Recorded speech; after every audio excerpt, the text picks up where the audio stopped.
Et salut à tous et on se retrouve pour une nouvelle vidéo et aujourd'hui je vais vous parler de ce petit pack qui s'appelle Explorers of Ixalan. Alors qu'est-ce que c'est? Eh bien c'est une boîte, une boîte assez grosse d'ailleurs, je peux pas vous la montrer entièrement à l'écran malheureusement, qui contient des choses intéressantes puisque ça va contenir déjà 4 decks qui sont tout faits, qui sont prêts à jouer, et aussi des petits éléments supplémentaires qui vont vous permettre de faire des parties Magic un peu différentes. Donc voilà, et ça permet de jouer de 2 à 4 joueurs. Alors ce pack là il est sorti il y a maintenant une semaine ou deux, je ne sais plus. Bref, quoi qu'il en soit, je ne voulais pas présenter le jour de la sortie, tout simplement parce que je voulais le tester pour pouvoir mieux vous en parler et mieux vous présenter comment ça marche. Donc je vous propose, maintenant que c'est fait, maintenant que j'ai pu faire quelques parties, de l'ouvrir et de vous montrer un peu tout ça. Donc on a un livret de règles, voilà, avec la liste des 4 decks. Donc on aura, comme vous le savez sans doute, un deck vampire, un deck pirate, un deck ondin et un deck dinosaure, puisqu'on est quand même sur Ixalan, voilà. Et on a des petites explications, je vais vous présenter tout ça. Donc on a bien sûr plein de petits éléments comme on trouve dans n'importe quel type de jeu de plateau comme celui-ci. Donc voilà, moi j'ai déjà tout enlevé. Voilà, on a 4 deckbox pour ranger vos decks, mais ça c'est pas super important. On a une multitude de marqueurs +1/+1, donc pour le coup ce sont des marqueurs +1/+1 officiels Magic, voilà, si vous voulez. Vous pouvez les utiliser pour jouer tout simplement. On a 4 petits jetons, c'est des jetons scouts si je ne dis pas de bêtises, qui servent dans le jeu. Je vais vous expliquer comment ça fonctionne. Et on a des tuiles, donc on a des tuiles de niveau 1 qui représentent de l'eau. On a des tuiles de niveau 3 qui représentent la plage, et des tuiles de niveau 6 qui représentent la jungle épaisse, voilà, tout simplement. Donc, comment ça marche? En fait, c'est super simple.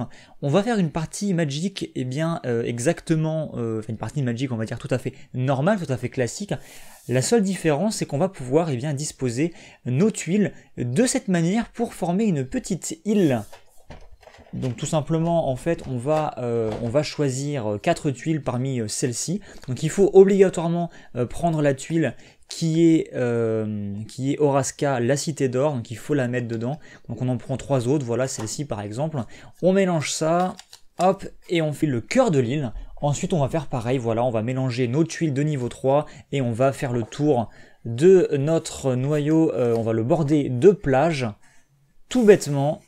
Donc je pense que vous commencez à comprendre comment ça fonctionne. Donc forcément, il va nous rester des tuiles qui ne sont pas utilisées, c'est normal. Ça vous permet en fait d'une partie à l'autre d'avoir des tuiles différentes. Donc ça c'est plutôt une bonne chose. Et une fois qu'on a fait ça, on va en plus ensuite encore une fois mettre de l'eau. Et c'est pareil, il va nous rester des tuiles bleues. On va pas tout utiliser, donc ça veut dire que d'une partie à l'autre, on a de nouveaux effets, tout simplement. Donc, je ne vais pas le faire jusqu'au bout, hein, vous avez compris en gros l'idée, comment ça fonctionne. Et donc, à quoi ça sert ces tuiles? Tout simplement, vous allez faire votre partie normalement, alors ou bien avec les decks qui sont fournis, ou bien avec n'importe quel deck. Vous n'êtes absolument pas obligé d'utiliser les decks qui sont fournis, comme celui-ci par exemple. Vous n'êtes pas obligé d'utiliser ces decks-là, il n'y a rien dans les decks qui est spécifique à ce jeu. C'est vraiment des jeux tout à fait classiques.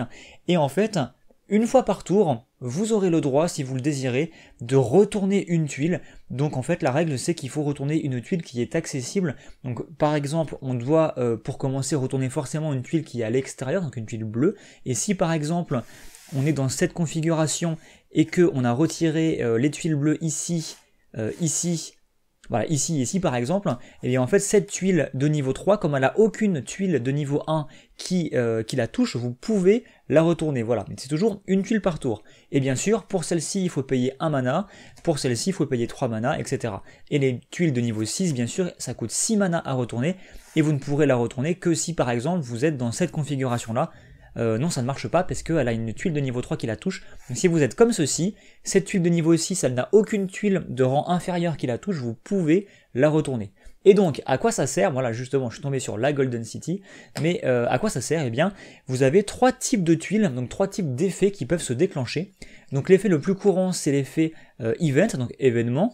Donc en gros, tout simplement, vous allez avoir un événement qui va se déclencher une fois. Par exemple, donc ça c'est un mauvais exemple, on va prendre celle-ci par exemple, voilà, tout simplement, vous la retournez et ça dit, pour chaque adversaire, vous pouvez détruire un permanent que cet adversaire contrôle. Donc je me disais, ça m'a l'air super fort, mais c'est parce que c'est une tuile de niveau 6. Hein. Si vous avez une tuile événement de niveau 1 comme celle-ci, c'est beaucoup moins fort. Par exemple, vous gagnez 4 points de vie et un adversaire de votre choix gagne 2 points de vie. Tout bêtement. Voilà. Donc ça c'est le premier type de tuile, c'est un événement, vous l'ouvrez, ça se déclenche. Par contre vous ne pouvez pas savoir à l'avance, bien sûr, quel effet vous allez pouvoir trouver. Il y a certaines tuiles qui vous autorisent à regarder sous d'autres tuiles, comme ça vous pouvez un peu prévoir à l'avance. Ensuite le deuxième type de tuiles c'est les types quest, donc les quêtes. En gros c'est une tuile que vous allez retourner, vous allez la mettre à côté de vous, et en fait il y a une condition à remplir, et dès que vous remplissez la condition, l'effet va se déclencher et la tuile est défaussée, tout bêtement. Donc là par exemple, on a une tuile de niveau 1 qui nous dit que la prochaine créature qui entre sur le champ de bataille sous votre contrôle va entrer sur le champ de bataille avec un marqueur +1/+1 sur elle et va gagner la célérité jusqu'à la fin du tour. Donc la prochaine créature que vous posez, +1/+1 célérité, et après la tuile de quête justement est défaussée, tout simplement. Et la troisième type de tuile, alors je vais essayer de vous en trouver une. Est-ce qu'on en a ici? Voilà, c'est encore une fois une de niveau 1, c'est ce qu'on appelle un site. Donc un site est tout simplement c'est un peu comme un artefact en fait, c'est quelque chose que vous allez avoir à côté de vous, qui va rester à côté de vous et qui va vous donner un effet permanent. Par exemple celui-ci il va vous dire, tant que vous possédez cette tuile, hein, au début de la fin de votre tour, vous pouvez vous défausser d'une carte et si vous faites ainsi, vous piochez une carte. Voilà, donc c'est un effet qui va pouvoir se faire à chaque fois. Par contre, le site, c'est une tuile qui est particulière puisque vous pouvez vous la faire voler. Si votre adversaire vous attaque et qu'il arrive à vous infliger des blessures à vous, puisque vous n'avez pas suffisamment bloqué, eh bien vous pouvez, votre adversaire qui vous a infligé des blessures peut vous voler un site. Il peut vous voler un site par tour. Donc si vous en avez 3, il choisit celui qu'il préfère et il vous le prend. Voilà, donc ça marche comme ça. Et à part ça, il y a une dernière règle. Je vous ai parlé des petits jetons scouts. Eh bien ça sert tout simplement à réserver une tuile. Par exemple, je joue pirate et voilà, je suis ici. Et je décide durant mon tour de retourner la tuile là, la tuile bleue. Voilà. Du coup, la tuile qui est là, donc de niveau 3, elle devient accessible, puisqu'elle n'a plus de tuile de niveau 1 qui la touche, donc on peut la prendre. Par contre, comme vous pouvez en retourner qu'une seule par tour, vous ne pouvez pas la prendre directement. Donc c'est un peu bête, vous avez pris une 1 et vos adversaires pourront vous voler votre 3. Eh bien en fait non, vous pouvez si vous le désirez, au moment où vous retournez la tuile de niveau 1, dire bah voilà, comme cette tuile devient accessible, par mon action, je mets mon marqueur dessus et en fait elle m'est réservée. Donc pendant tout le tour de votre adversaire, elle restera réservée, ils ne pourront pas vous la prendre et dès que c'est à nouveau votre tour, vous retirez le marqueur, elle n'est plus réservée. Elle n'est réservée que pendant un tour. Là vous pouvez la prendre si vous voulez, mais vous n'êtes pas obligé. Par contre si vous ne la prenez pas, elle ne sera plus réservée pour vous, tout simplement. Donc voilà, ça marche comme ça. Et en fait, c'est tout. À part tout ça, à part ce dont on vient de parler, c'est une partie totalement classique qui, en multijoueur, se fait eh bien, en free for all, donc chacun pour soi. Vous pouvez même jouer à 2, j'ai essayé à 2 et à 3, on n'a pas fait de partie à 4, mais franchement, ça apporte des petits bonus, des petites choses, ça permet quand justement on est défavorisé, qu'on n'a plus trop de cartes en main, qu'on sait pas quoi faire, de dépenser son mana pour retourner des tuiles et des fois on a des effets intéressants qui peuvent nous faire remonter, donc ça peut être intéressant, voilà. Mais après ça, il n'y a pas forcément autre chose, voilà, ça reste des parties de Magic très classiques. Voilà, donc je vous ai parlé du jeu, je vous ai parlé du concept du jeu, mais maintenant je vais vous parler des decks. Voilà, donc en deuxième partie, on a quand même pas mal de contenu, donc malheureusement ils nous ont pas mis les dés à 20 faces pour les points de vie, ce qui est complètement dommage. D'ailleurs, moi ça m'a fait beaucoup rire, puisqu'en fait ils vous montrent sur cette petite image, eh bien comment vous pouvez ranger vos decks et vos éléments en fait dans votre boîte. Il y a même l'espace pour ranger vos dés. Mais attention, ils ne sont pas inclus. J'ai trouvé ça personnellement un peu cheap de vous mettre les emplacements pour les dés et de pas vous mettre les dés, sachant que les dés ils en mettent dans tous les produits, ça coûte vraiment rien du tout. Donc je trouvais ça un peu dommage, mais bon, il n'y a pas de dés, donc il vous faut des dés à 20 faces si vous voulez compter vos points de vie avec ce jeu et si vous voulez les ranger dans les emplacements prévus à cet effet. Donc qu'est-ce qu'on a dans ce pack? On a 4 decks, mais on a aussi un paquet de jetons. Voilà, donc on a pas mal de jetons, donc ce sont des jetons Ixalan, oui voilà, je ne vous l'ai pas dit, mais justement je voulais vous le dire, on a 2 types de cartes dans ce deck, donc dans ce pack, dans ces decks, on a premièrement des cartes qui viennent carrément de Ixalan, donc on a le symbole de l'extension de Ixalan, la rose des vents en fait, donc c'est des cartes, vous retrouvez les mêmes dans Ixalan, et vous avez d'autres types de cartes comme ce jeton plante, qui a en fait un symbole d'extension qui est spécifique à ce pack, donc c'est en fait un volant en fait de bateau, Voilà, c'est ça. Donc ça ressemble un peu, on peut les confondre, hein, mais c'est pas la même chose. Voilà. Et ces cartes-là, par contre, sont exclusives à ce pack-là. Et donc, qu'est-ce que ça veut dire? Bon, là, c'est un mauvais exemple, puisque je vous montre les jetons qui sont fournis. Mais si je vous montre, par exemple, le deck Ondin, et qui est là, eh bien, en fait, si vous avez des cartes qui viennent de Ixalan, eh bien, ce sont des cartes que vous pouvez jouer en standard, bien entendu. Elles sont légales. C'est comme si vous les aviez piochées directement dans votre booster Ixalan. Bien que je précise que ce pack-là, je ne crois pas l'avoir mentionné, n'est disponible qu'en anglais, donc forcément vous aurez des cartes Ixalan en anglais, hein, vous n'aurez pas des cartes en français. Mais voilà, mais par contre, si vous avez des cartes comme celle-ci qui sont issues de ce pack-là, mais qui n'ont pas le symbole d'extension Ixalan, parce que justement, elles ne sont pas dans l'extension Ixalan, mais ils sont spécifiques à ce pack, ce sont des rééditions, en fait, et du coup, elles ne sont pas légales en standard, vous ne pouvez pas les inclure dans vos decks si vous jouez en standard, tout simplement.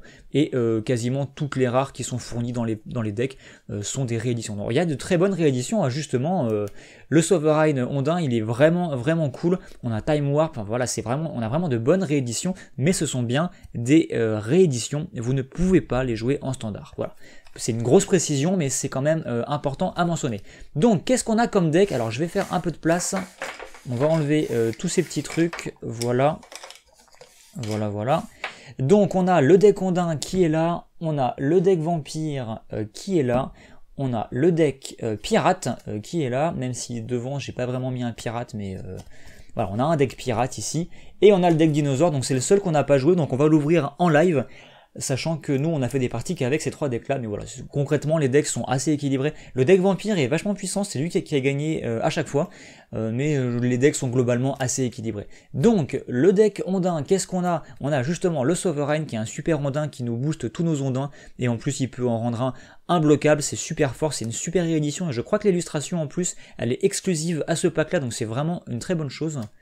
On a un petit rituel qui carrément va renvoyer 6 permanents non terrain dans la main de leur propriétaire, donc on fait un peu le ménage, tout bêtement. Time Warp que je ne présente plus, qui coûte 5, qui vous fait jouer un tour supplémentaire, c'est vraiment une excellente carte. Vous avez un élémental qui est la fameuse 6-6 piétinement pour 6, et à chaque fois qu'une autre créature non jeton va arriver en jeu sous votre contrôle, vous piochez une carte.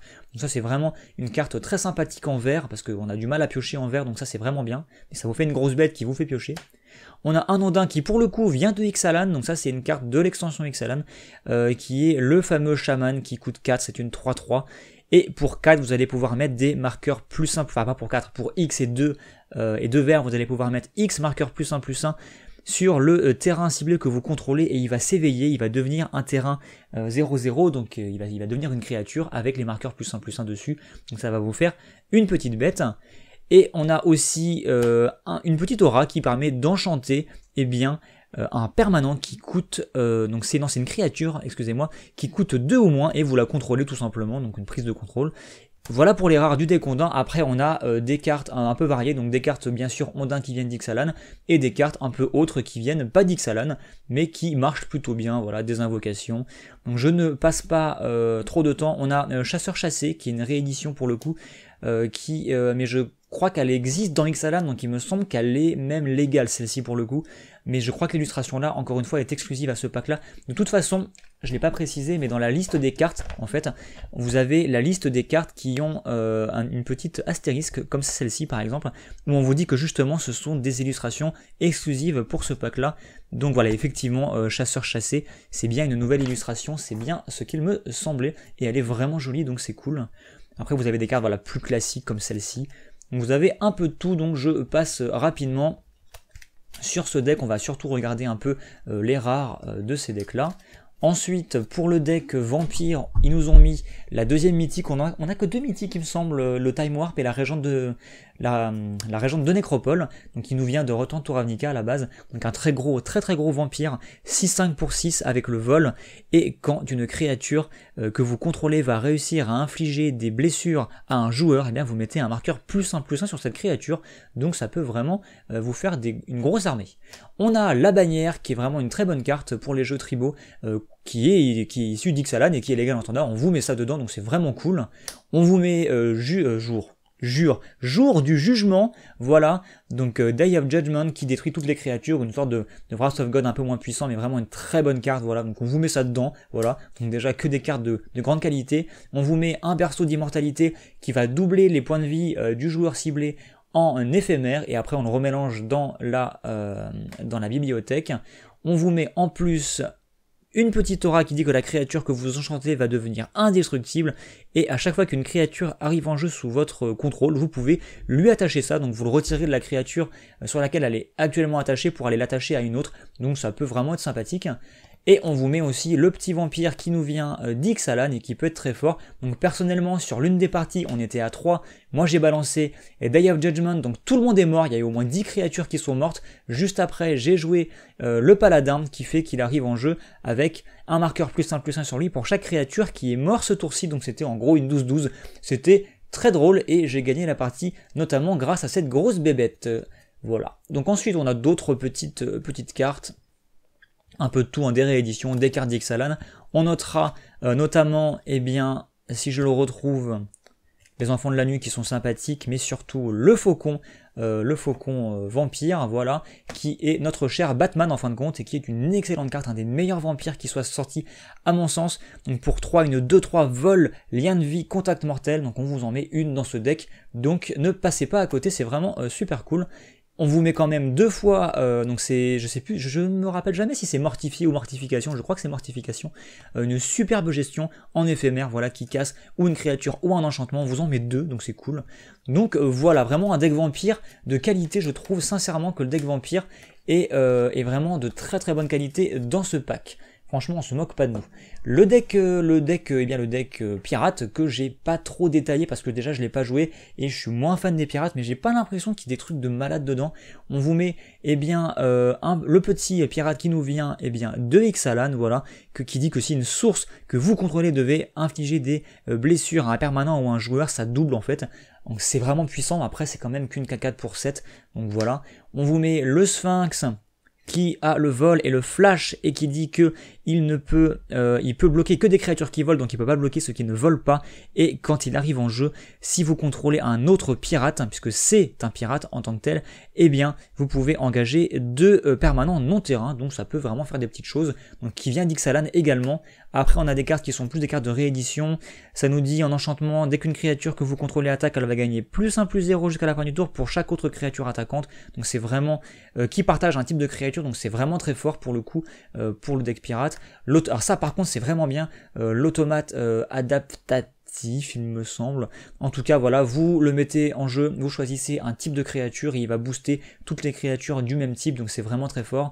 On a ça qui vous permet de voler des créatures à votre adversaire, ça également, donc c'est un peu le but du jeu en fait, de se servir des grosses bêtes de vos adversaires. Après on a beaucoup de cartes de Ixalan, voilà, qui sont des pirates tout simplement, vous avez d'autres pirates qui viennent d'ailleurs, vous avez un peu de tout, donc Doomblade c'est toujours cool, ça c'est sympa aussi, Sang des innocents, des petites cartes sympathiques, franchement ça va, c'est plutôt pas mal, du Blast, des cartes un peu bleues, voilà, et c'est le seul deck qui est tricolore d'après ce que j'ai compris. Non, le dinosaure est peut-être tricolore, on va l'ouvrir juste après, mais celui-ci en tout cas il est couleur grisix puisqu'il est bleu rouge noir tout simplement, alors que l'ondin était vert bleu et que le vampire était simplement blanc noir. Donc le deck dino, donc moi je sais un peu ce qu'il y a dedans, il y a notamment 2 cartes que j'ai envie de récupérer, donc qui sont justement l'avatar du soleil incandescent, qui est un gros dinosaure 6/6 pour 6, quand il arrive en jeu il va coller 3 blessures à un adversaire ciblé et 3 blessures à une créature qu'il contrôle, donc c'est vraiment une bonne petite carte.